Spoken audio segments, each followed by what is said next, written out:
Tadi kan sudah mengerjakan sebuah media tentang ayo memilah sampah. Mari kita koreksi bersama-sama. Yo. Daun masuk di sampah organik warna hijau, tong sampahnya betul? Betul. Viko. Sampah plastik masuk di tong sampah warna kuning tentang anorganik, betul?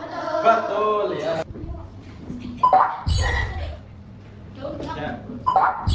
Di sini Pak Guru akan membuat sebuah kelompok ya. Ini kelompok 1 ya. Terus kemudian kelompok 2 yang sebelah tengah, kemudian yang sebelah sini adalah kelompok 3. Untuk kelompok 1 nanti kalian akan membuat sebuah karya seni yang dari barang bekas yang menjadi ada nilai budaya. Kemudian untuk kelompok 2 nanti membuat poster digital ya tentang pengolahan sampah. Untuk kelompok 3 nanti akan membuat kompos yang nanti dari sampah-sampah yang organik. Nanti kalian akan Pak Guru kasih lembar ya. Ini proses pembuatan kalian dalam membuat sebuah karya ya. Nanti hasilnya di sini ada hasil laporan nih. Yang pertama nomor ini 1, 2, 3 ya. Kemudian nama sampah ini apa? Sampah plastik, sampah botol, kemudian daun dan jumlahnya juga ada. Berapa kalian tulis di sini. Untuk kompos nanti kalian juga akan membuat diagram batang nih. Dulu. Ya nanti dulu itu dulu.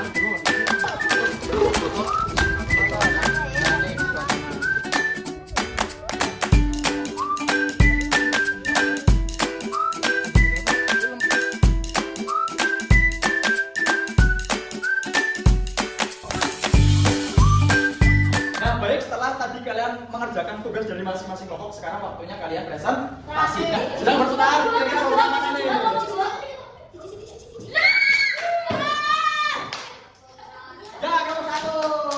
Ya, silakan kelompok 1. Maju depan, yuk sini. Kami membuat bunga dari sedotan bekas. Saya membuat poster tentang buang sampah pada tempatnya. Kami membuat buku kompos, tanah-tanah dan sampah organik. Pak, ada tanya Pak, saya bagus ya? Iya. Apa ada tanya Pak? Izin bertanya Pak, bahan apa saja yang digunakan untuk membuat kompos? Untuk bahannya menggunakan tanah dan sampah organik. Kita kasih mau buat kelompok 3. Kasih B, kasih B, kasih B. Wow, keren. Wow, keren.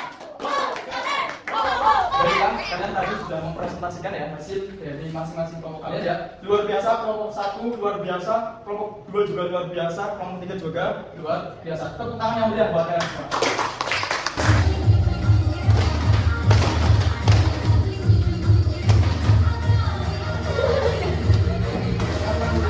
Komitmen kalian terkait dengan sampah.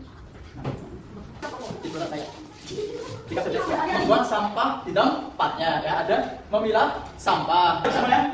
Ya, kita akan segera mulai ya.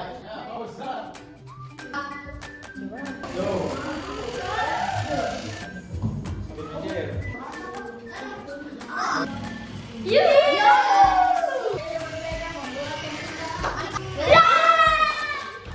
Ya, gimana? Asik ya?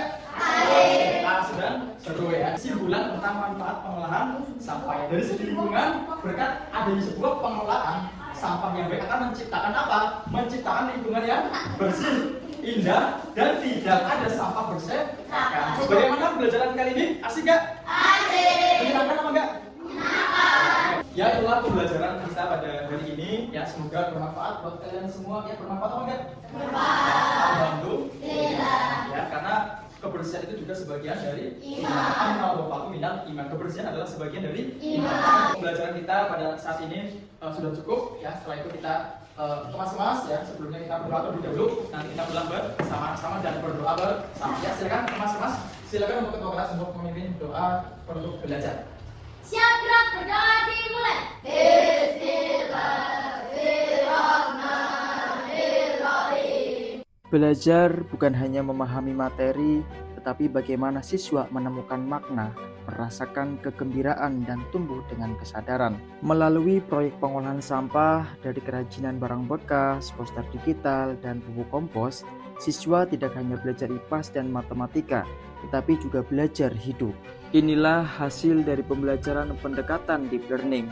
Mari kita ciptakan pembelajaran yang berdampak, karena setiap ide yang kecil bisa membawa perubahan bagi masa depan.